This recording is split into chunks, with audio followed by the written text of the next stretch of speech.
Asia संपत्ती आम्हा संसारी, ऐशिया संपत्ती आम्हा संसारी, भोगाची परी काय सांगू.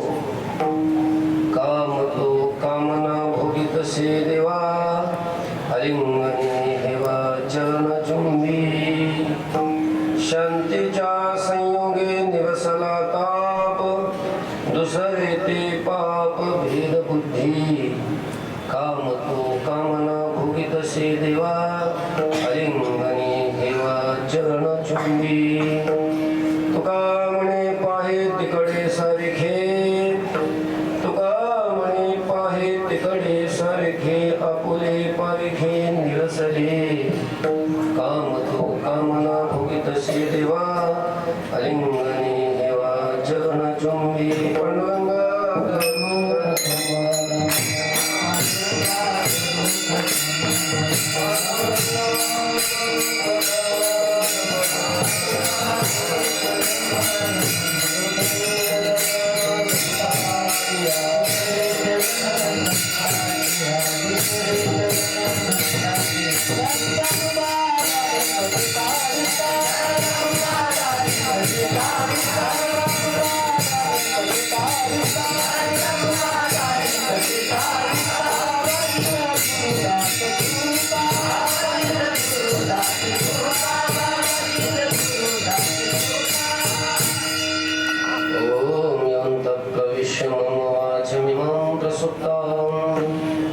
संजीवयत्यखिल शक्तिधर स्वधाम्ना, अन्यांश्च हस्तचरण श्रवणत्वगादीन् प्राणान् नमो भगवते पुरुषाय तुभ्यं. समचरण सरोजं सान्द्रनीलाम्बुराभं, जगन्निहितपाणिमण्डनं वन्दनानां. तरुणतुलसीमाला कन्धरं कन्यनेत्रं, सदयधवलहासं विठ्ठलं चिन्तयामि. नमो ज्ञानेश्वर नमो ज्ञानेश्वर, निवृत्तिउदार सोपान्यव मुक्तावै नमो त्रिभुवनपावनी, आद्यत्रय जननी देवाची. मस्तक माझा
ऐशिया संपत्ती आम्हा संसारी, ऐशिया संपत्ती आम्हा संसारी, भोगाची परी काय सांगो. काम तो कामना भोगितसे देवा, अलिंगने हेवा चरण चुंबी. संत शिरोमणी वैराग्याचे महामेरू श्रीमंत श्री जगद्गुरु तुकोबाराय या अभंगातून वैष्णव संतांचं वर्णन करतात. विठाल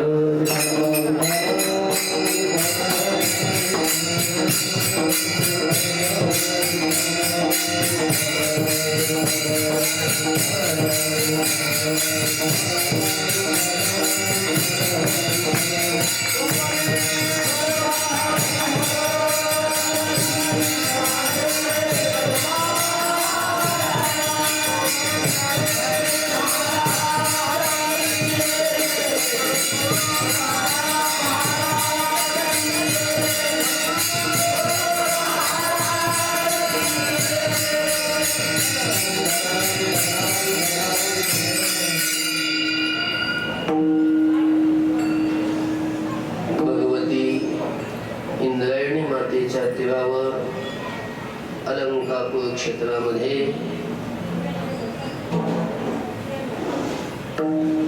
श्री संत सावता महाराजांच्या मंदिरात धर्मशाळेत श्री संत सावता महाराजांच्या पुण्यतिथीच्या किंवा समाधी सोहळ्याच्या उत्सवाच्या निमित्ताने सुरू असलेला हा जो सप्ताहाचा उत्सव, त्या उत्सवातील आजची सेवा माझ्याकडे आलेली आहे.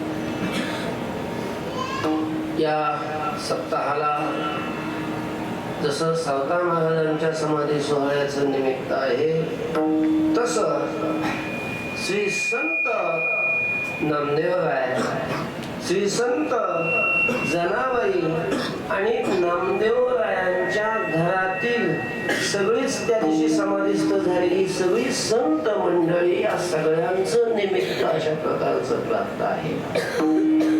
आणि अशा अनेक संतांच्या समाधी उत्सवाच्या निमित्तानं सुरू असलेला हा जो उत्सव, या उत्सवातील आजची ही सेवा आहे. संतांचा उत्सव आहे आणि संतांच्या उत्सवामध्ये सेवा असल्यामुळं संतांचं वर्णन करणारा अभंग तुकोबारायांचा चिंतनासाठी निवडलेला आहे.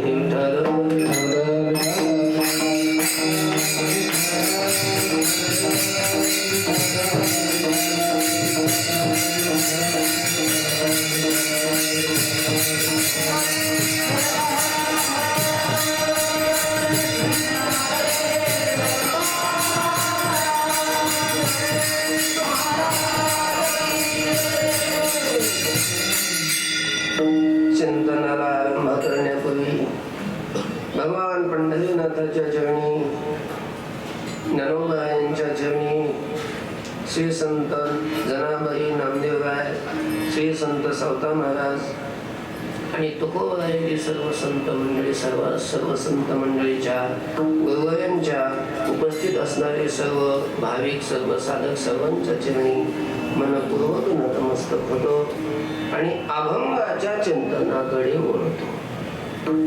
अभंग तुकोबारायांचा आहे आणि संतांचं वर्णन करणारा अशा प्रकारचा अभंग आहे. संतांचं वर्णन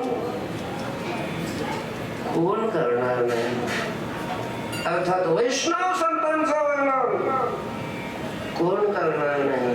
जगामध्ये जे जे मोठे अशा प्रकारचे मानले जातात, श्रेष्ठ गणले जातात, त्या सर्वांनी संतांचं वर्णन केलेलं आहे.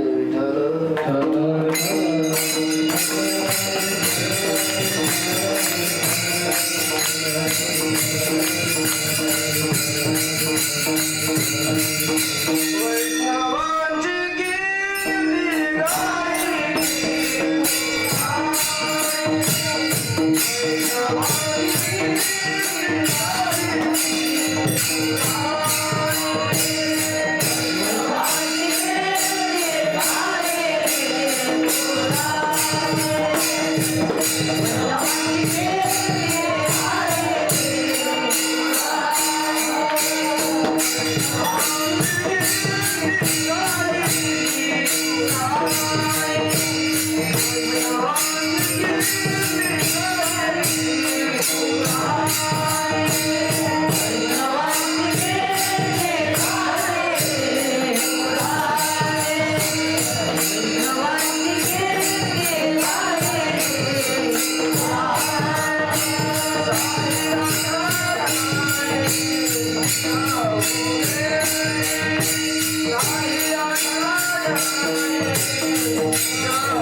वैष्णवांची कीर्ती गायली पुराणी. पुराणांनी सुद्धा वैष्णवांची कीर्ती, वैष्णवांचा महिमा अशा प्रकारचा गायलेला आहे. पुराणात त्या वाङ्मयाला म्हणतात की जे खूप जुने पण तरी शिळ होत नाही. आजचं वर्तमानपत्र फक्त आजच्या दिवशी वाचलं जातं. आजचा पेपर जर उद्या कुणाच्या हातात दिला तर नाही हो, ते शिळ झालं कालचं. काय म्हणतात त्याला, शिळ झालं. पण ही पुराण हे असं वाङ्मय आहे, जोपर्यंत चंद्र सूर्य आहे तोपर्यंत ते शिळ होत नाही.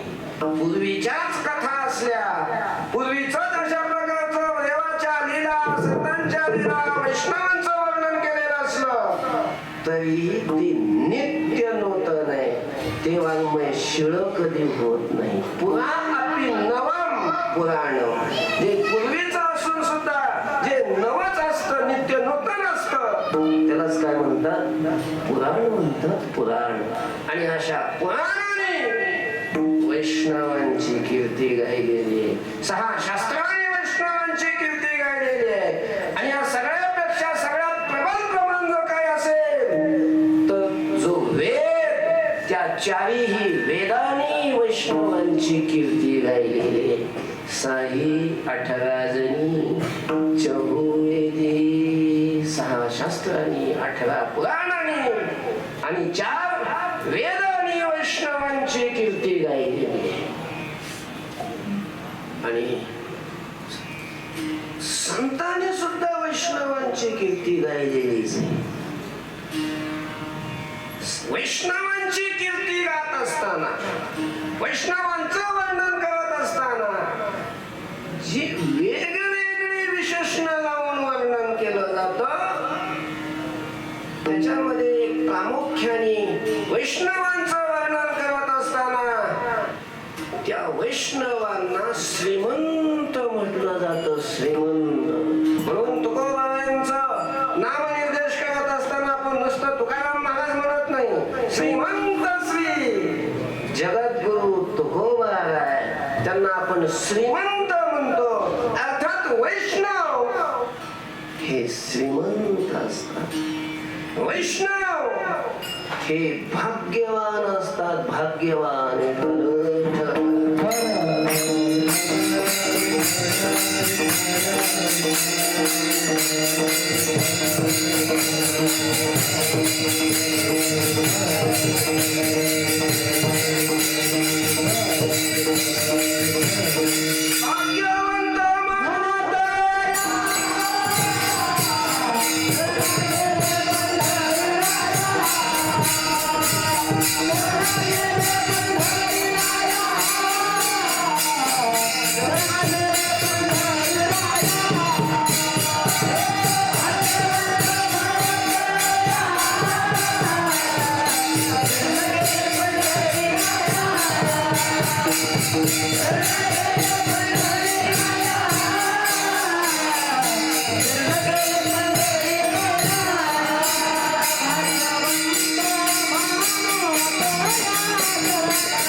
वैष्णव या जगामध्ये भाग्यवान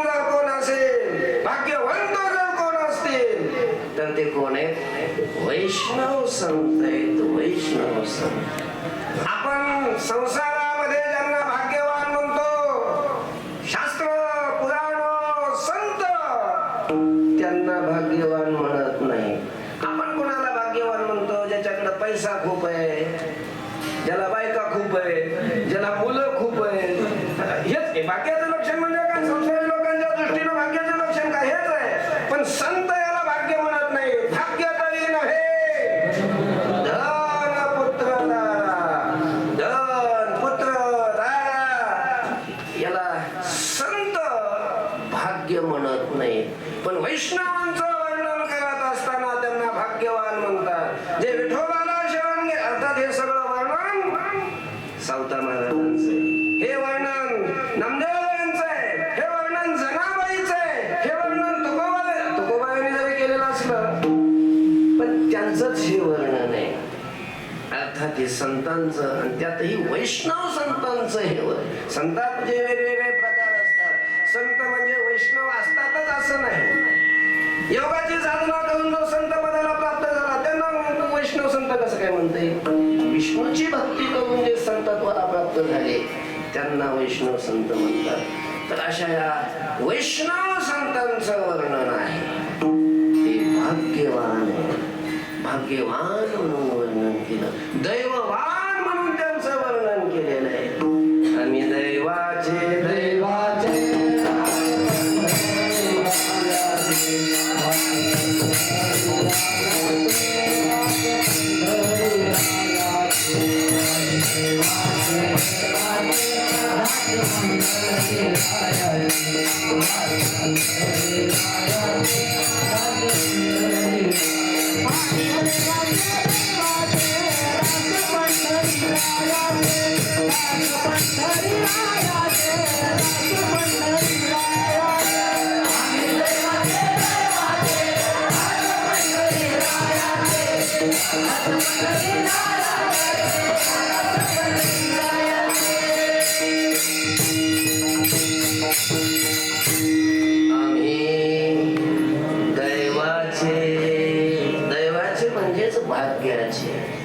आम्ही भाग्यवान आहोत, आम्ही दैववान आहोत, आम्ही धन्य आहोत, असं अनेक ठिकाणी वर्णन अशा प्रकारचं केले. जाणे भक्तीचा जिव्हाळा तो जी दैवाचा पुतळा.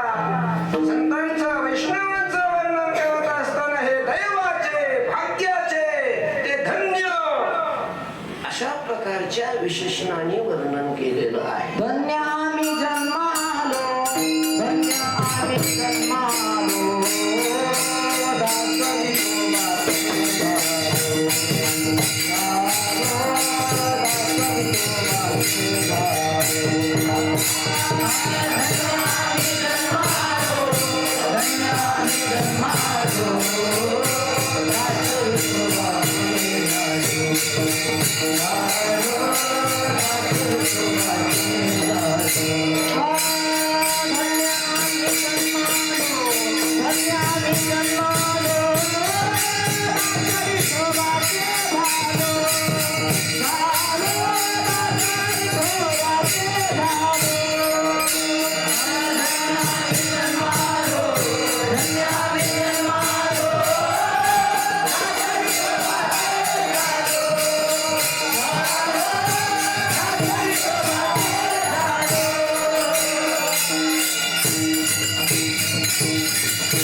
दासरी संतांनी अशा प्रकारचं वर्णन केलेलं आहे.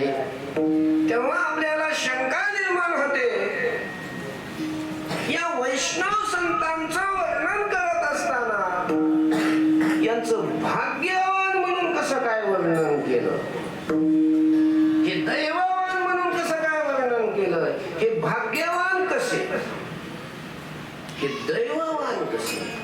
कारण संसारी लोक, पहिल्यांदाच मी सांगून गेलो की भाग्यवान त्याला म्हणतात की की ज्याच्याकडं खूप धन संपदा आहे. संसारात कुणाला भाग्यवान म्हणतात? ज्याच्याकडं खूप पैसा आहे, धन आहे, संपत्ती आहे, त्या मनुष्याला संसारिक लोक भाग्यवान म्हणतात. भाग्यवान.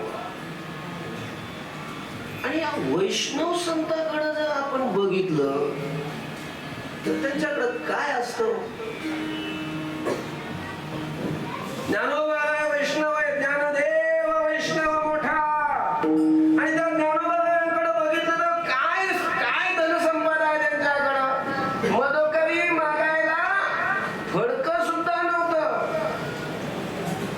आधी मदोकरी कोणी काही कोण न दिलं तर ठेवायला काही घरात भांडण नव्हतं. भोपळा आणि परळ ही त्यांची संपत्ती.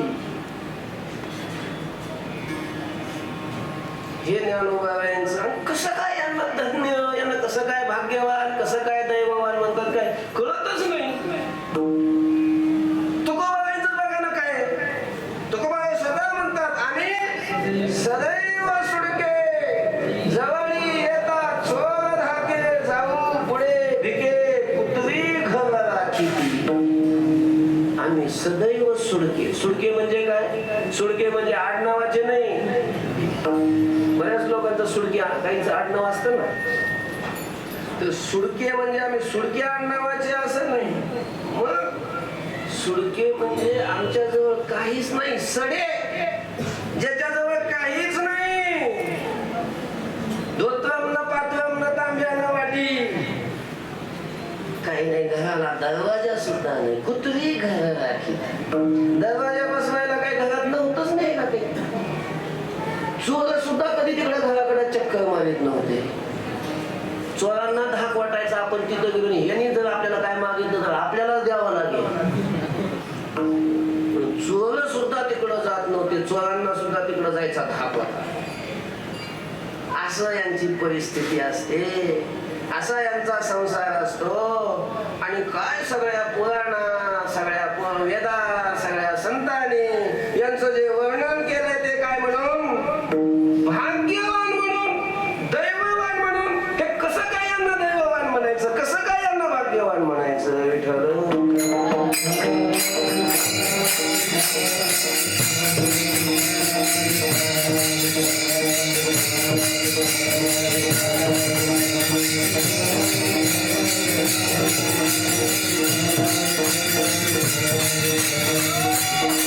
तुकोबाबांनाच कुणीतरी विचारलं, अहो महाराज भाग्यवंत म्हणत या शरण गेले पंढरी राया, हे तुम्हीच लिहिले, तुमचाच अभंग आहे हा? म्हणे हो. म्हणजे तुम्ही जे पांडुरंगाला शरण गेलेले, जे पांडुरंगाचे भक्त आहेत, त्यांना तुम्ही भाग्यवान म्हणता? भाग्यवान नाही, भाग्यवंत.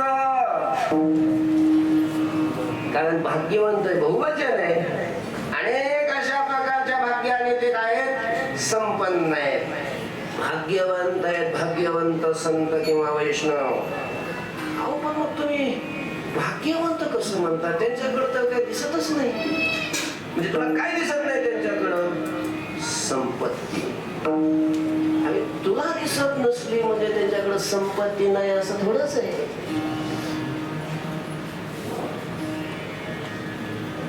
जरी आपल्याला संतांच्या जवळ, वैष्णवांच्या जवळ संपत्ती दिसत नसली तरी तर त्यांच्याजवळ संपत्ती नसते असं नाही.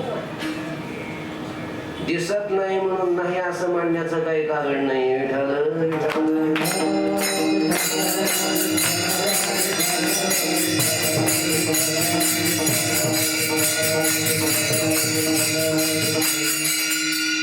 संतांचा तर विषय थोडा बाजूला ठेवा, पण साध्या व्यवहारातली माणसं सुद्धा जर तुम्हाला बस स्टँडवर आणि रेल्वे स्टेशनवर जर तुम्हाला भीक मागत असताना दिसली तर तेव्हा त्यांना असं दरिद्री समजू नका. करोडोपती असतात, करोडोपती. म्हणून त्यांच्याजवळ काही दिसलं नाही म्हणून त्यांच्याजवळ काहीच नाही असं मानण्याचा काही समजवा मूर्खपणा कोणी करू नये. दिसत नाही म्हणून त्यांच्याजवळ काही नसतं असं नाही. जिवंत दृष्टांत आहे नामदेवांचा. नामदेवांच्या काळामध्ये परिसा भागवत होते पंढरीमध्ये, आणि रुक्मिणी आई साहेबाचे भक्त होते. रुक्मिणी आई साहेब त्यांच्यावर प्रसन्न होत्या आणि आई साहेबांनी प्रसन्न होऊन त्यांना एक परीस दिला होता. परीस म्हणजे माहितीये ना, एक खडा, एक दगड, दगडाचा खड्यातलाच एक प्रकार आहे, पण त्याचा विशेष हा आहे की त्या परिसाचा स्पर्श जर लोखंडाला झाला तर लोखंडाचं काय होतं, सोनं होतं, सोनं. आणि तो परिस त्या परिसा भागवतांच्या जवळ होता. आता नामदेवराही भक्त होते, पण ते इकडचे नव्हते. ते कोणाचे होते, पांडुरंगाचे भक्त होते. आणि पांडुरंगाने काय परिस दिलेला नव्हता किंवा याने घेतला नसेल.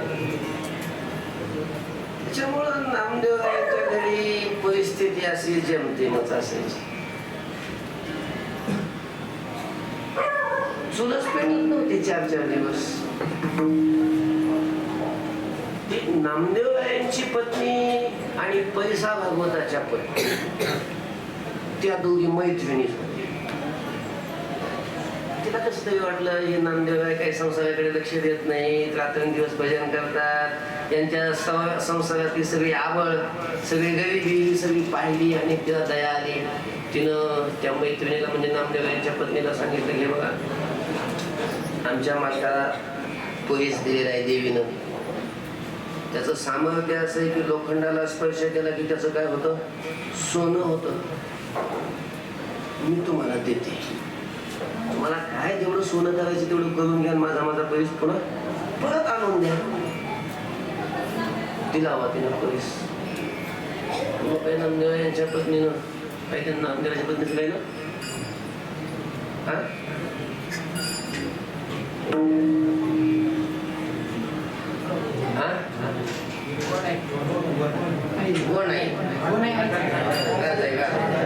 हा तर त्याने घरी आणल्यानंतर काही तो पण असेल काही असं उलटणं जे काय असेल त्याचं काय केलं,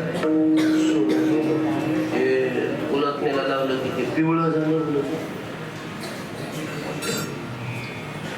सोनं झालं की असं काही सोनं केलं म्हणून ते सोनाराकडे नेलं, ते मोडायचं, एक नंबरचं सोनं.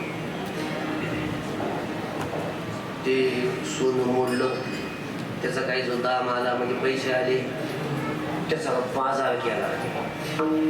बाजार करून घरी घेऊन आल्या. नामदेवराय कुठेतरी बाहेर गेलेले होते. घरी आणून आल्यानंतर त्यांनी स्वयंपाक केला, पुरणपोळीचा स्वयंपाक.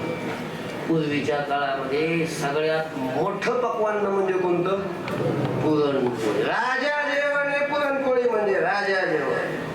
कारण पुरणपोळी म्हटलं की ती एकटी कधीच येत नाही. राजा चाले ते वैभव सांगत. पुरणपोळी म्हटलं की त्याला बोलवणी करावंच लागतं, त्याला भात सार करावाच लागतो, त्याला कुरडई पापड भजे मग सगळं हे आपोआप येतं.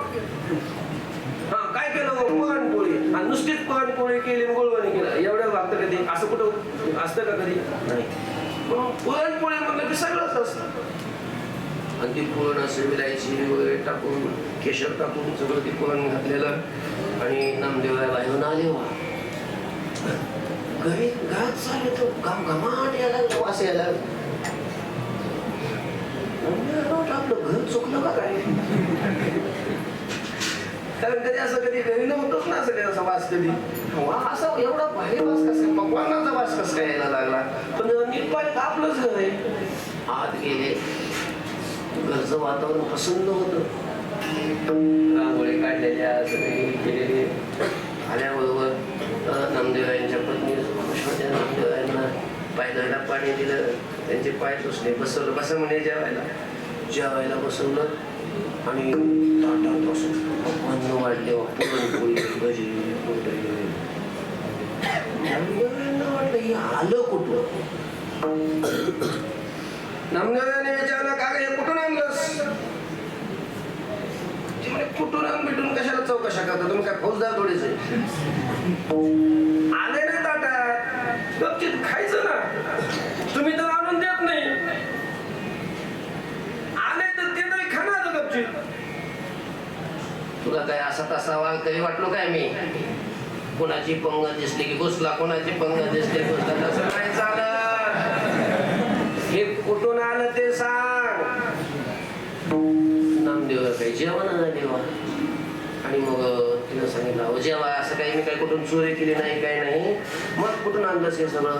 अहो परिसा भागवतांच्या पत्नी त्या माझ्या मैत्रिणी आहेत आणि त्यांच्याजवळ परीस आहे आणि तो परीस त्यांनी मला दिला. मी लोखंडाचं सोनं केलं, ते सोनाराकडे गेले, मोडलं, त्याचे पैसे घेतले, त्याच्यातून बाजार केलाय. खा आता गपचित. परीस कसा असतो परीस मला बघू दे बरं. आणि बरं दाखव बरं मला कसं आहे. तिने घरात ठेवलेला होता, एवढा खडा बघू दे म्हणे कसं आहे. नामदेवरायांच्या हातात. आता हे नामदेवराय त्यांना काय परीस आता सोने रुपये समान हे ज्यांची दृष्टी खडा दगड, हे दगड आहे म्हणून तिला असं टाकून वाळवंटात टाकून दिला. काय टाकून दिला? परीस टाकून दिला. परीस.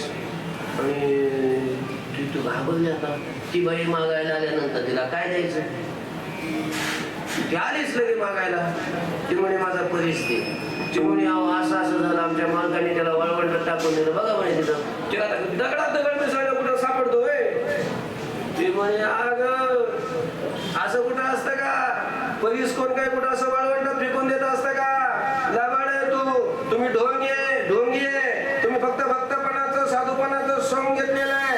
आमचा परीस बाळगावायचा विचार आहे काय? अशी भांडायला लागली. मला अशी भांडणं लागली. असं अगोदर तोंडानं चालू होतं, पुन्हा हातावर आलं, पुन्हा झिंजीवर आलं. नामदेव आहे होतेच. पैसा भागवते तिथं आले. ते म्हणे काय लागते तुम्हाला? परीस लागतोय का? हा परीस लागते. पैसा भागवत विचारलं परीस लागतो ना? हा. उचला म्हणे वाळवंटातला कोणताही खडा उचला, कुठलाही खडा उचला, सगळा वाळवंट काय आहे? परीस आहे. परीस. आणि मग परिसा भागवतानी वाळवंटातला, चंद्रभागेच्या वाळवंटातला एक खडा उचलला. पाहतात काय? बघा तुम्ही लोखंडाला लावून. आणि मग असा लोखंडाला लावला खडा, तर त्याचं काय झालं? सोनं झालं. सोनं. प्रत्यक्ष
म्हणजे ज्यांच्या नुसत्या इच्छेनं किंवा ज्यांच्या नुसत्या स्पर्शानं अख्खा वाळवंट परीस होतो, त्यांना हे सोनं, हे पैशाचे गटोडे सोबत कशाला ठेवावे लागतात, बँका कशाला भराव्या लागतात, त्यांना हे ऐश्वर्य, ही संपत्ती दाखवावी कशाला लागते.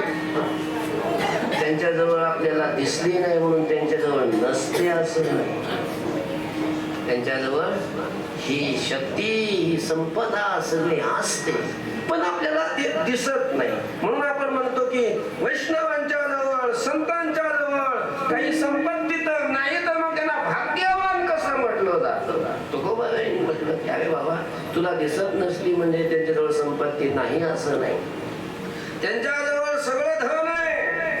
धनाच्या बाबतीमध्ये जगात सर्वश्रेष्ठ आहेत वैष्णव, सर्वश्रेष्ठ. धन वित्त कुळे अवघियाने ते आगळे. धनानी वित्तानी कुळानी जगामध्ये सर्वश्रेष्ठ. आगळे म्हणजे श्रेष्ठ, सगळ्यात श्रेष्ठ आहेत वैष्णव. त्यांच्यासारखं धन, त्यांच्यासारखी संपत्ती, त्यांच्यासारखं ऐश्वर्य जगात कोणाकडंच नाही. त्यांच्याकडं संपत्ती आहे. त्यांच्याकडं वैष्णवाकडं, भक्ताकडं, संतांकडं, हो हो, भक्ताकडं, वैष्णवाकडं, संतांकडं संपत्ती आहे, पण दिसत नाही. अशी कोणती संपत्ती आहे त्या वैष्णवाकडं? मग वैष्णवांच्या घरी कोणती संपत्ती आहे ते तुकोबाराय अभंगाच्या पैसे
ऐसिया संपत्ती आम्हा संसारी.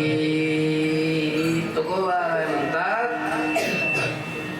आम्हा संसारी ऐसिया संपत्ती. आमच्या संसारात ही अशा प्रकारची संपत्ती आहे. तुम्ही ज्याला संपत्ती म्हणता, तुमच्या दृष्टीनं जी संपत्ती आहे ती आमच्या दृष्टीनं संपत्ती आहे. आमच्या संसारात तुम्हाला संपत्ती नाही असं वाटत असेल, तुम्हाला दिसत नसेल, तर आमच्या संसारात संपत्ती नाही असं नाही. आहे आहे. काय संपत्ती हो तुमच्या संसारात? काहीच तर दिसत नाही. आहे काय आहे सांगा ना. तर आमच्या संसारात ही अशा प्रकारची संपत्ती आहे. संसारी लोकांची संपत्ती वेगळी आणि परमार्थिकाची संपत्ती वेगळी. विठ्ठल विठ्ठल.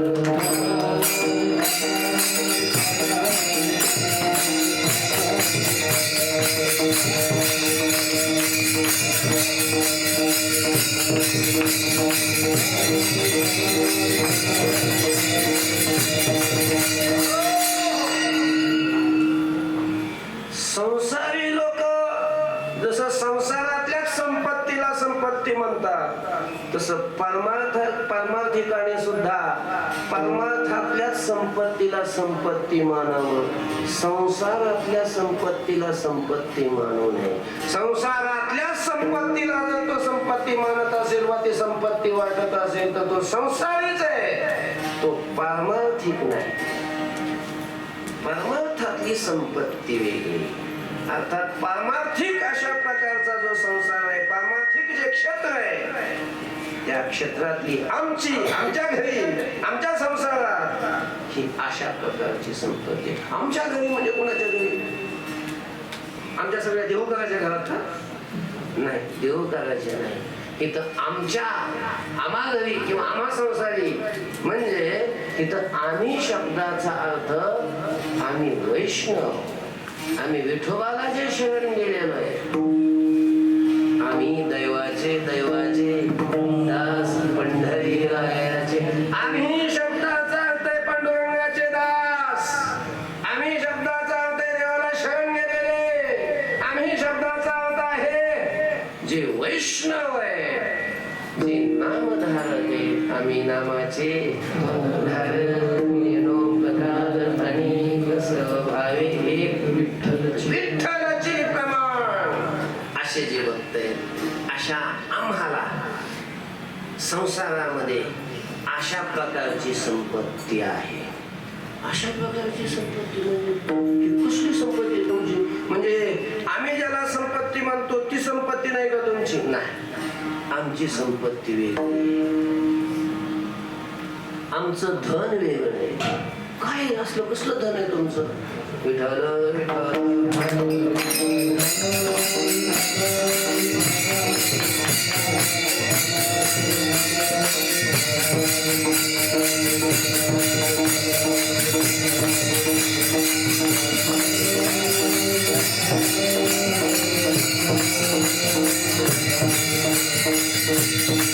Thank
you.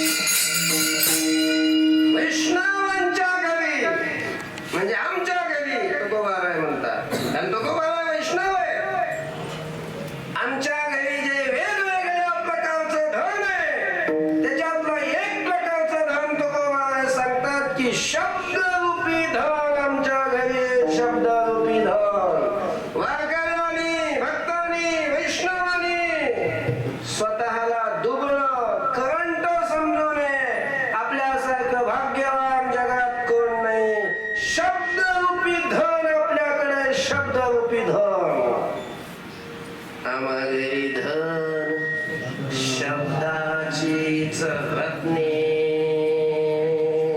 शब्दरूपी रत्न आपल्याकडे शब्दरूपी रत्न एक एक रत्न अशा मोलाचं आहे की त्याची तुलना संबंध पृथ्वी बरोबर सुद्धा होऊ शकत नाही विठाल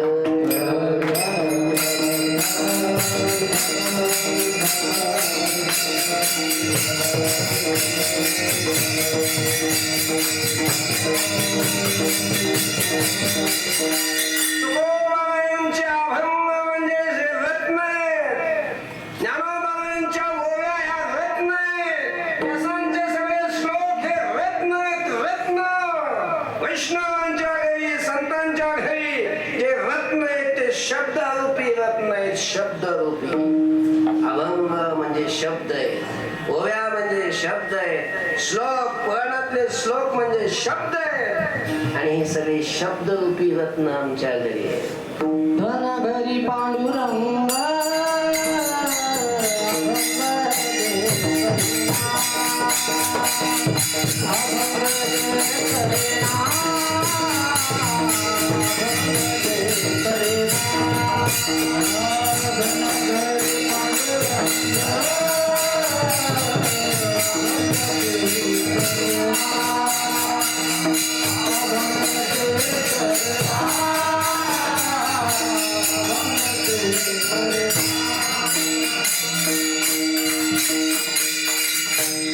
प्रमाण मानणाऱ्यांनी जो सांगतोय तसं प्रमाण द्यायला पाहिजे विषय बदलायला नाही पाहिजे विषय चालू शब्दाच्या रत्नाचा नाव दुसऱ्या धनाचं सांगायला पाहिजे विठाल विठाल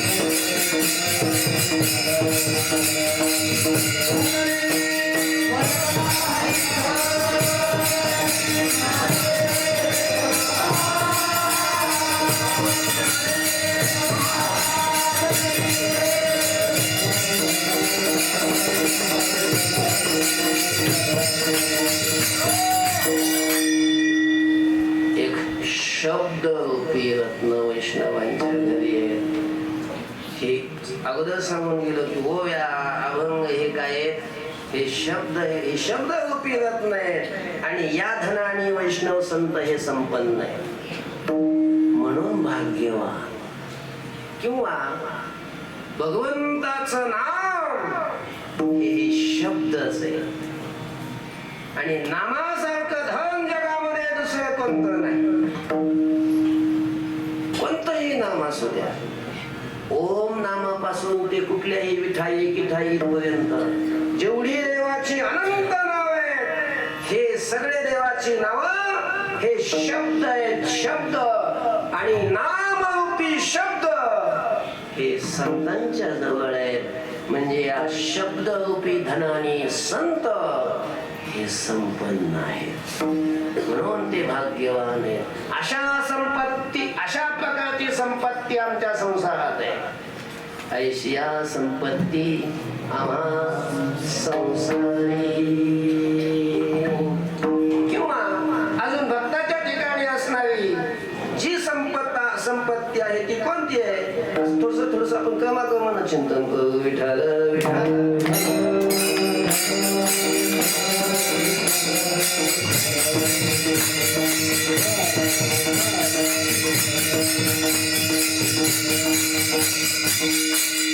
योगाची संपदा त्याग आणि शांती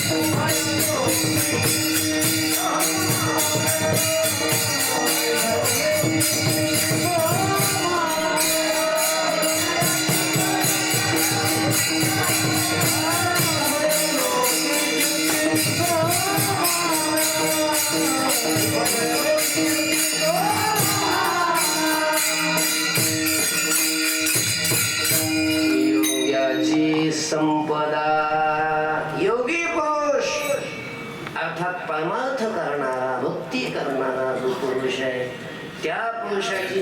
संपदा आहे. संपत्ती ती कोणती असते? त्याग ही संपत्ती आहे. परमार्थ करणाऱ्याचं धन म्हणजे त्याग आहे. त्याग. पैसा जवळ असणं हे त्याचं धन नाही. हातामध्ये बोटामध्ये अंगठ्या घालणं, गळ्यात अलंकार घालणं, कानात कुंडला घालणं हे परमार्थिकाचं धन नाही. परमार्थिकाचं धन आहे त्याग, शांती. अंतःकरण शांत पाहिजे. अंतःकरणामध्ये अशी वसवस वसवस नसायला पाहिजे. कारण शांती हे परमार्थ करणाऱ्याची संपत्ती आहे. योगी पुरुषाची ही संपत्ती आहे. वैष्णवांची ही संपत्ती. योग्याची संपदा त्याग आणि शांती. किंवा भगवंताने 16व्या अध्यायामध्ये अर्जुनाला 2 प्रकारची संपत्ती सांगितलेली आहे. काय एक बंधनाला कारण असलेली आणि एक मुक्तीला कारण असलेली. विठ्ठल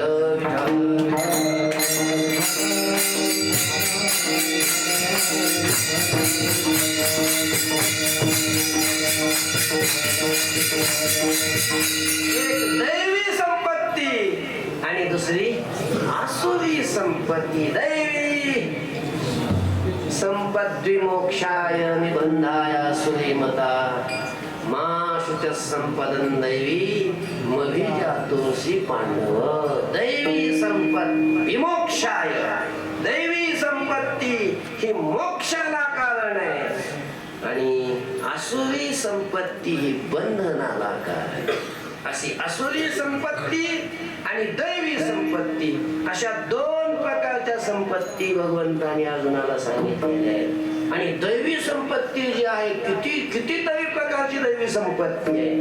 अभयम सत्व संशुद्धिर ज्ञान योग व्यवस्थितिः दानं दमश्च यज्ञश्च स्वाध्यायस्तपः अहिंसा सत्यमक्रोधस् त्यागः शान्तिः अपैशुनम् दया भूतेषु दोरुत्वं मार्गवं वीरचापलं तेजक्षमा धृतिः शौचं न द्रोहो नातिमानिता भवन्ति संपदं दैवीमभिजातस्य भारत. या 3 श्लोकामध्ये भगवंतानी दैवी संपत्तीचं वर्णन केलेलं. मोजा किती? 26 प्रकारची दैवी संपत्ती आहे आणि ही सगळी संपत्ती वैष्णवांच्या घरी असते. अभयम. आता सगळ्या संपत्तीचं वर्णन करायचं म्हणलं कसं काय वेळ कोण आपल्याला? एका फक्त नाव सांगतो फक्त तुम्हाला. मोजा. अभयम. एक सत्व संशुद्धी ही म्हणजे सत्व म्हणजे अंतःकरण, अंतःकरणाची शुद्धी. अभयम सत्व संशुद्धी. ज्ञान योग व्यवस्थिती. ज्ञानामध्ये आणि योगाच्या साधनेमध्ये त्याची स्थिती असणं ही एक संपत्ती. दानम दान.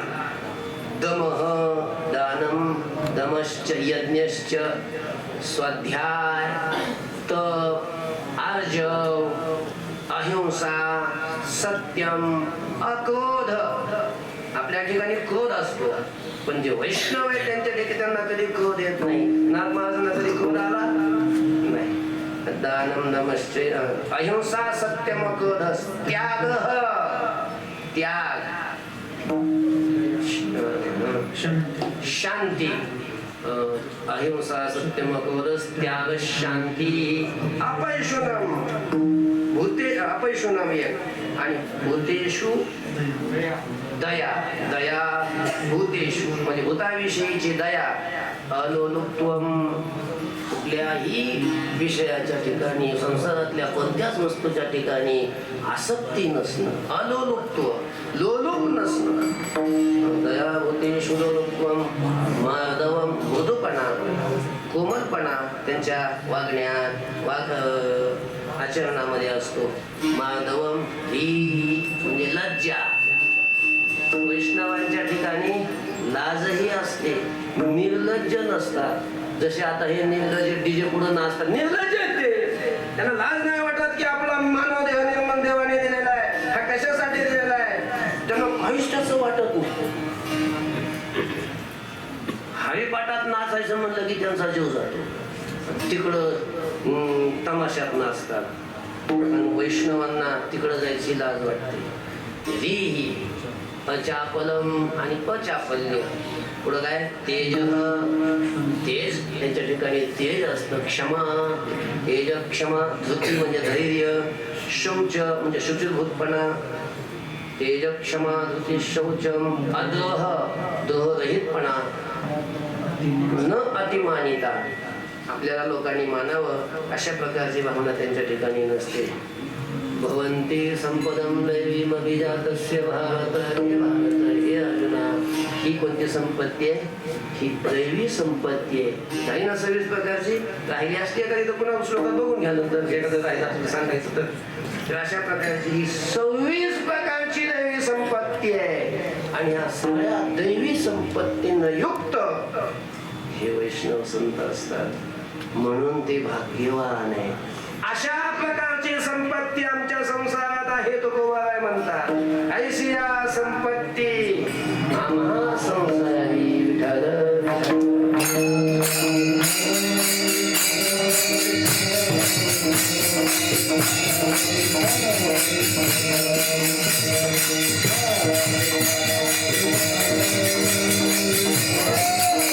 आणि सगळ्यात श्रेष्ठ संपत्ती, सगळ्यात मोठं धन वैष्णवांच्या घरी काय असेल तर मगाशी यांनी प्रमाण दिलं. धन घरी पांडुरंग अभंग जे सवेना. वैष्णवांच्या घरी सगळ्यात मोठं धन जर काय असेल तर पांडुरंग. पांडुरंग पांडुरंग रूपी धन वैष्णव. आता सगळ्यात ज्याच्या संकल्पाने जग निर्माण होतं. संकल्प म्हणजे इच्छा. त्याला नुसती इच्छा झाली जग निर्माण करायची की जग निर्माण होतं. जो संकल्पाने फक्त इच्छा मात्राने जगाचं पालन करतो आणि नुसत्या इच्छेनं जगाचा संहार करतो, त्याला काही असं चाकूपैकी देऊन तलवार देऊन पळावं लागत नाही जग नष्ट करण्यासाठी. नुसती इच्छा झाली की प्रलय होऊन जातो. ज्याच्या नुसत्या संकल्पात एवढी शक्ती आहे. काय? जगाची उत्पत्ती, जगाची स्थिती, जगाचा प्रलय ज्याच्या संकल्पानं होतो असा तो पांडुरंग त्यांच्या घरी असतो. कुठं असतो? वैष्णवांच्या घरी असतो. आणि नुसता असतो असं नाही, हात जोडून उभा असतो. हात जोडून सोलीवजे सुख अति सुखावनी उभे ते अंगणी. वैष्णवांच्या अंगामध्ये अंगणामध्ये हे सोलीव सुख म्हणजे देव उभा असतो. उभा आणि कुठलीही कामं करायला तयार असतो. मग ज्यांच्या घरात ही पांडुरंग रूपी धन आहे की ज्या पांडुरंगाची लक्ष्मी दासी आहे. लक्ष्मी ऐशी जयाची दासी. लक्ष्मी ज्याच्या चरणाची सेवा करते आणि सगळ्या ऐश्वर्याची मालकीण कोण आहे? लक्ष्मी. ती ज्याची दासी आहे तो पांडुरंग ज्यांचा घरात दास होऊन राहिलेला आहे त्यांच्या इतकं श्रीमंत जगात कोण आहे सांगा ना. म्हणून सगळ्यात श्रीमंत सगळ्यात भाग्यवान जर कोण असतील तर कोण आहे? संत आहे, वैष्णव आहे. अशा संपत्तीनं पांडुरंग रूपी धन त्यांच्याकडे आहे. म्हणून अशा संपत्तीनं ते संपन्न आहेत. ऐशिया संपत्ती आम्हा संसारी. आणि या संपत्तीचा विशेष काय? अभंग. अभंग म्हणजे तुकाराम महाराजांचे हा त्याचा अर्थ नाही देत. अभंग म्हणजे जे भंगत नाही. बाकीचं धन जे असतं ते टिकत नाही, विनाशी आहे. कितीही पैसा असला, काही असलं, कोणतंही धन हे टिकत नाही, ते विनाशी आहे. पण पांडुरंग रूपी धन हे कधीच नष्ट होत नाही. ते अभंग आहे. अभंग न भंगणारा अशा प्रकारचं धन आहे आणि जे कधी संपत नाही. आपण कितीही पैसा कमवला पण कधी ना कधी तो काय होतो? खर्च तो संपून जातो. हे पांडुरंग रूपी धन कधी खर्चिलं तरी ते कधी आटत नाही, संपत नाही, सरत नाही. अभंगरे सरेना अशा प्रकारचं धन वैष्णवांकडे असतं. ऐशिया संपत्ती आम्हा संसारी, आमच्या संसारात अशा प्रकारची संपत्ती आहे. अहो नुसतीच आहे म्हणता, पण तुम्हाला भोगायला काय आहे का? भगवान म्हणतात अरे बाप बाप बाप, आम्ही जे भोगतो त्याचा तर विचारूच नका. विठाल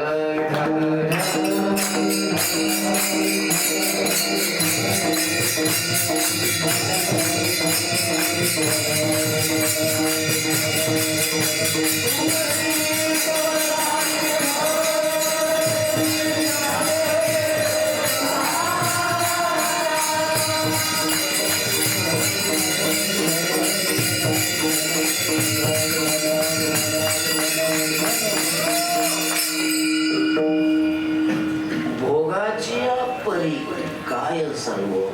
आम्ही जे भोग भोगतो त्याच्या ज्या परी, परी म्हणजे ती पंखाची नाही,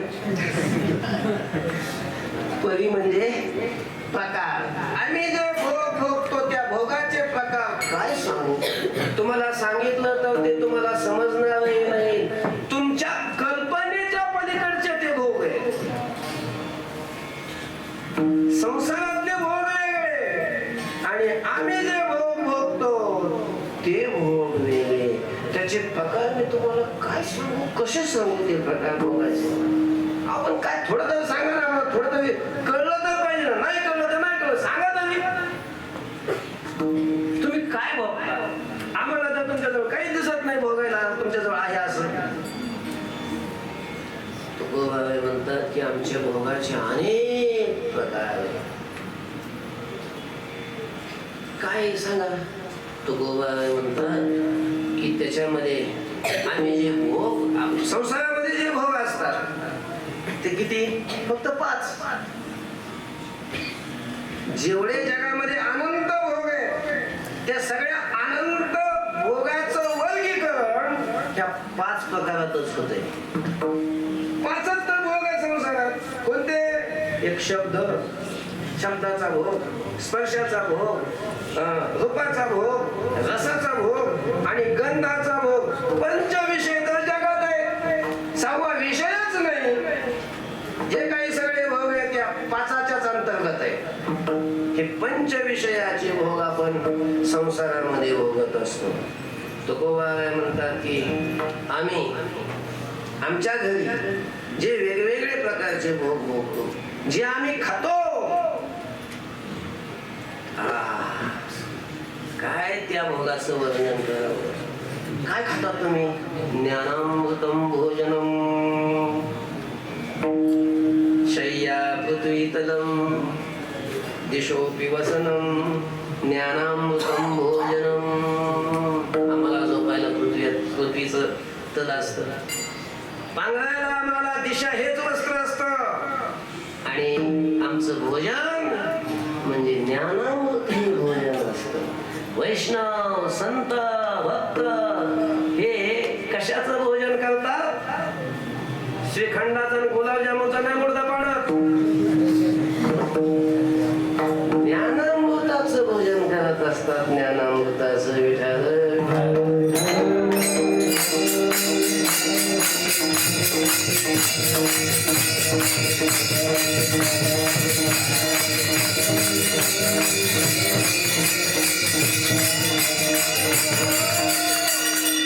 अखंड ज्ञानामृताचं भोजन असतं. अमृत नुसतं साधा अमृत जरी म्हटलं ते सुद्धा किती गोड असतं. अमृत काय आपण कधी बघितलेलंच नाही. मी काही कधी सेवन केलं नाही, तुम्ही पण केलं नसेल का? केलंय कधी अमृत सेवन? केलं तुम्ही अमृत सेवन? अमृत अमृत टी म्हणजे त्याचं सेवन केलं असेल, पण अमृत नाही सेवन केलं. कसं काय नाही अमृत केलं? कारण अमृत इथं नाहीच आहे. जिथं अमृत आहे तिथं आपण गेलोच नाही अजून. गेलोय? अमृत कुठे? स्वर्गात. आणि आपण स्वर्गात गेलेलो नाही. म्हणजे कसं काय नाही गेलो? गेलो असं ना नाही. जे आहे तिथं बसले ते अगदी गेले नाही. इथं जे दिसतात त्यांना स्वर्गात जाता येत नाही, कारण स्वर्गात जाण्यासाठी इथला देह काय करावा लागतो? सोडावा लागतो, त्याला मरावं लागतं. म्हणून आपल्याकडे एक म्हण आहे, मेल्याशिवाय स्वर्ग दिसत नाही. त्याला मरावं लागतं, मग तो स्वर्गात जातो. याचा अर्थ मेला की प्रत्येक जण स्वर्गातच जातो असं नाही. मेला की स्वर्गात, मेला की स्वर्गात असं स्वर्गात जागा नाही पडायची. नुसतं मेल्यावर स्वर्गात जातो असं नाही. 100 यज्ञाचं पुण्य करून मरावं लागतं, त्यावेळेला स्वर्गात त्याला जागा असते. दारूची बाटली ढोसताना ठसका लागला मेला, त्याला थोडी जागा आहे स्वर्गात. शतमुख संपत्ती स्वर्गीची. 100 यज्ञाची संपत्ती पुण्याची संपत्ती असावी लागते, त्यावेळेला तो स्वर्गात जातो. आणि मग स्वर्गात गेल्यावर अमृत प्यायला भेटतं, इथं नाही. आणि मग त्या अमृताचं वर्णन करत असताना एवढं वर्णन केलेलं आहे, सगळ्या रसाचं सार आहे अमृत. म्हणजे जगतातल्या जगतंतपाती जेवढे रस आहेत त्या सगळ्या रसाचं सार म्हणजे काय? अमृत आहे. म्हणून ज्ञानोबाने वर्णन केलं, ना तरी अमृत रस स्वादिनी रस सकळ तीर्थे जे त्रिभुवनी ती घडती समुद्रावगाहनी. ना तरी अमृत रस स्वादिनी रस सकळ. एक अमृताचं सेवन केलं की जगातले सगळे रस सेवन केल्यासारखं होऊन जात, असं अमृत आहे. पण ते इथं नाही, स्वर्गात आहे. फार गोड आहे म्हणतात, फक्त आपण वर्णनच ऐकलं. आणि ते अमृत पिल्यानंतर पिणारा अमर होतो म्हणतात, अमर. म्हणून ते अमृत पिऊन देव अमर झालेले आहेत. म्हणून सगळ्या देवांना स्वर्गातल्या काय म्हणतात? अमर म्हणतात, अमर. जरी ते अमृत पिले आणि अमृत पिऊन जरी अमर झाले, पण अमर झालेले देव सुद्धा ब्रह्मदेवाच्या एका दिवसात 14 वेळेला मरतात. जे काळकुटाचे सहोदर मृत्यू भेणे प्याले अमर तरी देहाचे पुरंदर 14. एका दिवसात 14 इंद्र मरतात, 14 इंद्र अमृत पिऊन सुद्धा. मग जर अमृत पिऊन सुद्धा जर ते मरत असतील तर खरं अमृत कशाचं? फक्त आडनावाचं अमृत. खरं अमृत जर काय असेल तर ते काय आहे? ज्ञान आहे, ज्ञान. कारण ज्ञानाचं ज्यांनी सेवन केलं, ज्ञानामृताचं ज्यांनी पान केलं, त्याची जीवदशा संपते आणि तो कायमचा अमर होऊन जातो, अमर. ज्ञान हे जीवाला भगवंताशी एक करत, एक जीवब्रह्मैक्य ज्ञान म्हणतात त्याला. ज्ञानामृताचं संत भोजन करतं म्हणजे कुठल्याही ज्ञानाचं नाही, पोट भरणाऱ्या ज्ञानाचं सेवन नाही करत ते. ज्ञानाचे विद्येचे 2 प्रकार असतात, एक ही लौकिक विद्या आणि आध्यात्मिक विद्या. लौकिक विद्या सगळ्या जगातली, ही सगळी संसारातली ज्ञान, ही पोट भरायची ज्ञान असतात. आणि अध्यात्मिक ज्ञान हे संसार बंधनातून मुक्त करणारं ज्ञान आहे, दुःखातून मुक्त करणारं ज्ञान आहे, मृत्यूवर विजय प्राप्त करून देणारं ज्ञान आहे, परमात्मा स्वरूपाशी एक रूप करणारं हे ज्ञान आहे. आणि अशा ज्ञानाचं सेवन हे वैष्णव संत करत असतात, अशा ज्ञानामृताचं पान करतात. ज्ञानामृतम भोजनम. आणि मग हे ज्ञानामृताचं भोजन कसं असेल? कसं असेल? तुकोबा म्हणतात, तुका म्हणे खातो आनंदाचे लाडू.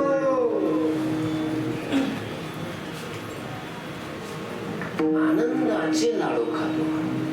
आनंदाचे. आपल्याकडे जे लाडू असतात ते बुंदीचे, गव्याचे, अजून कशाचे? राजगिऱ्याचे. असले लाडू वैष्णव संत असल्या लाडूचं सेवन नाही करत, आनंदाचे लाडू खातात, आनंदाचे. आणि तो आनंद म्हणजे वैषयिक आनंद नाही. आनंदाचे जे काही वेगवेगळे प्रकार आहेत, एक विषयानंद, दुसरा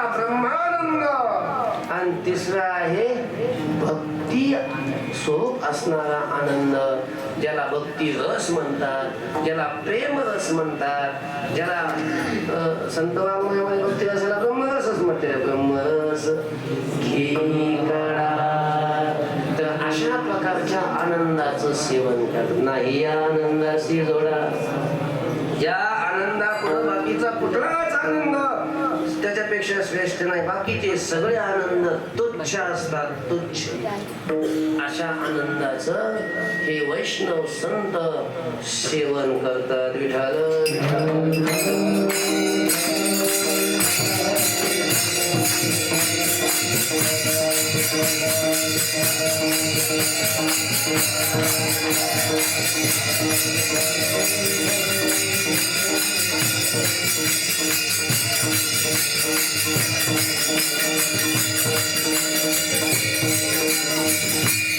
लावणे मदंग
आणि हा भक्तिरस प्रेमरस एवढा दुर्लभ आहे महाराज.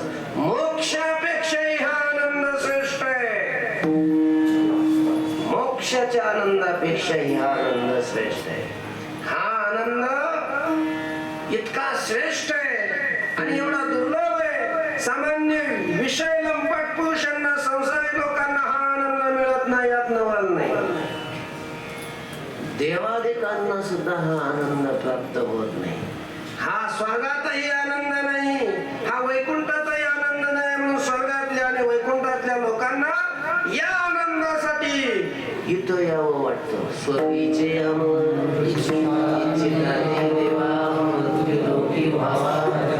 जन्म असा आनंद इथं हे संत उपभोगत असतात. तो असा आनंद आहे, असा आनंद आहे तो शब्दातीत आहे. शब्द त्या आनंदाचं वर्णनच करू शकत नाही. या आनंदाला, या आनंदाकरता देव वेडा होतो. देव वेडा झाला, वेडा झाला नाचावला भक्तीसी माझ्या सुखा करणे. देव वेडावला वैकुंठ सोडवणे संत सदनी राहिला. संतांच्या घरी तो राहतो. वैकुंठ सोडतो. वैकुंठ सोडून नाथ महाराजांच्या घरी, नामदेवरायांच्या घरी, सावता महाराजांच्या घरी, ह्या सगळ्या संत मंडळीच्या घरी तो राहतो. का? कारण तिथंही आनंद आहे, पण तिथला आनंद आणि हा आनंद फार फरक आहे. आणि याची त्याला चटक लागलेली असते. आणि तो आनंद फक्त वैष्णवाजवळच असतो. आणि त्या आनंदाचं सेवन करण्यासाठी देव सुद्धा वेडा होऊन त्यांच्या जवळ राहतो. असा आनंद, असा एका चढीत एक एक अशा प्रकारचे त्यांच्याकडे हे वेगवेगळे आनंदाचे प्रकार असतात. आणि अशा आनंदाचं ते सेवन करतात. म्हणून तुकोबाराय म्हणतात, अरे बाप, आम्ही ज्या भोगाचं सेवन करतो त्या भोगाचे जे प्रकार आहेत ते मी काय वर्णन करू, भोगाची या परी काय सांगू. विठोबा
आपला आता वेळ झालेला आहे.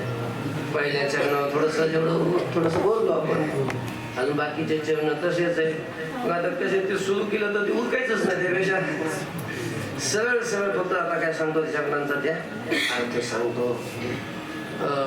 वैष्णवांचं वर्णन करत असताना तो पुढे म्हणतात, काम तो कामना भोगी तसे देवा. आमच्या ठिकाणी भोगाविषयीचा जो काम आहे, ज्या कामना आहेत त्या देवालाच भोगतात. म्हणजे आम्हाला देवाचीच काय आहे कामना अशा प्रकारची आहे. आमची कामना आमची इच्छा देवालाच विषय करते, देवालाच अशा प्रकारची भोगते. आलिंगने हेवा चरण चुंबी. आणि देवाला आमची कामना आलिंगन देण्याकरता तिला जो हव्यास निर्माण झालेला आहे, हेवा म्हणजे हव्यास, हाव, इतकी हाव असते की आम्ही देवाचं चरणाला अशा प्रकारचा स्पर्श करतो. अर्थात आमची कामना देवाच्या चरणाला स्पर्श करते. चरण चुंबी विठ्ठल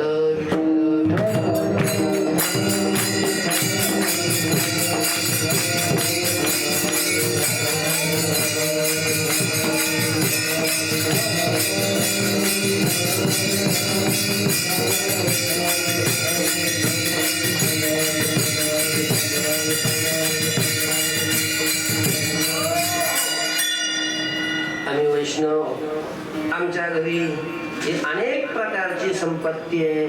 त्याच्यामध्ये एक प्रकारची संपत्ती म्हणजे शांती आहे. योग्याची संपदा या शांती प्रमाण गेलं. शांती रूपी संपत्ती आमच्याकडे आहे आणि त्या शांतीचा संयोग आमच्या ठिकाणी असल्यामुळं त्या शांतीमुळं आमचा सगळा ताप नष्ट होऊन गेलेला असतो. आमच्या ठिकाणी कुठलाच ताप नसतो.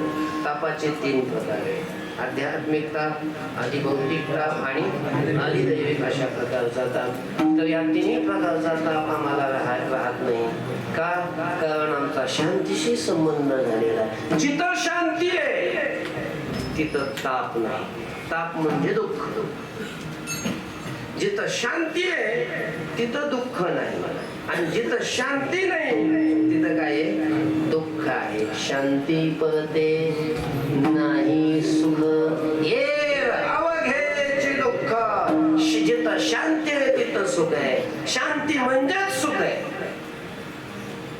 शांती वाचून जे ते बाकीचं सगळं काय आहे दुःख आहे.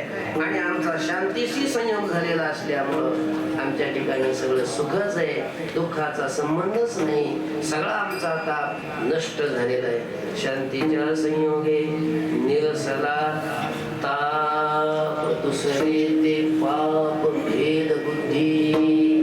आणि दुसरं म्हणजेच द्वैत म्हणजेच भेद बुद्धी हे पाप आहे. भेद बुद्धी हेच पाप. आपल्या अंतःकरणामध्ये जर भेद बुद्धी असेल, आपल्याला भेद दिसत असेल, हे वेगळं ते वेगळं ते वेगळं हे वेगळं, तर हा भेद हाच पापाला कारण असतो. म्हणून भेदालाच पाप म्हटलेलं आहे. आणि आमच्या ठिकाणी तो आता भेदही राहिला नाही. आमची स्थिती कशी झाली शेवटच्या चरणामध्ये सांगतो. तुका म्हणे बाये तिकडे सारी घे.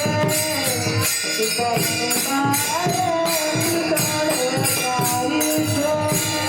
तुका म्हणे बाये तिकडे सारी घे.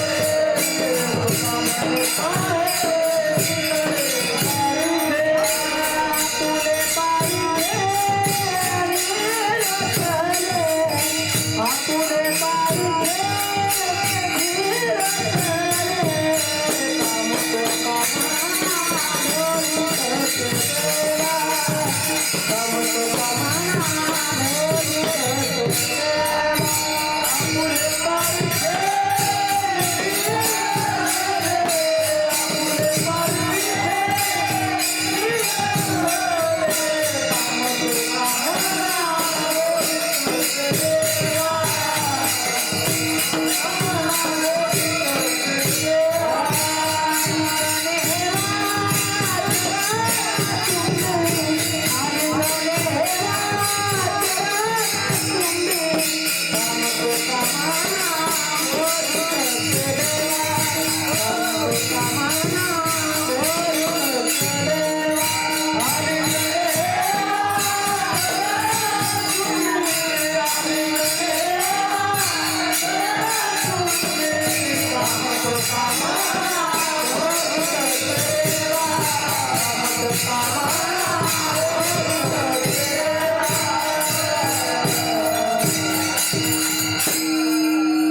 तुका म्हणे पाहे तिकडे सारिखे. आता आमच्या डोक्यात किंवा अंतःकरणात आता भेद राहिलाच नाही. जिकडं आम्ही पाहू तिकडे सारिखे, सगळं सारखं अशा प्रकारचं दिसतंय. आम्हाला भेदच दिसत नाही, सगळं सारखं दिसतंय. मुंग्या आणि राम आम्हा सारिखाची विद्या विनय संपन्ने ब्राह्मणे नवी हस्तिनी शुनीदेव शुपाके च पंडिता समदर्शना.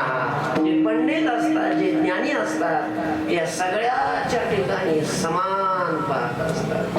विद्या आणि विनयानं संपन्न असणारा ब्राह्मण आहे, गाय आहे, हत्ती आहे. विद्यावेश ब्राह्मणे गवी, हस्तिनी, शोपाके, शुनी राहिला. शुनी म्हणजे कुत्री आणि शोपाके म्हणजे कुत्री शिजवून खाणारा चांडाळ. अशा सगळ्या कुणी असला, सगळ्याच्या ठिकाणी आमची समदृष्टी. म्हणून आपुले पारिखे निरसले. आता आमच्या ठिकाणी हा आपला आहे, हा पलका आहे, हा दुसरा आहे. अशा प्रकारचा विचार, अशा प्रकारची भावना आमच्या ठिकाणी आता राहिलेली नाही. काम तो कामना भोगी कसे देवा. आलिंगने हेवा चरण चुंबी झालेली शिवा. भगवान पंढरीनाथाच्या चरणी, ज्ञानोबा यांच्या चरणी, संत नामदेवराय, जनाबाई, संत सवता महाराज, सर्व संत मंडळीच्या चरणी समर्पित करून सेवेला पूर्ण विराम देऊया. तरी नुन देवते हरिकले सरदे करुणी घ्यावे तुमते विनय तो असे ज्ञानेश्वर.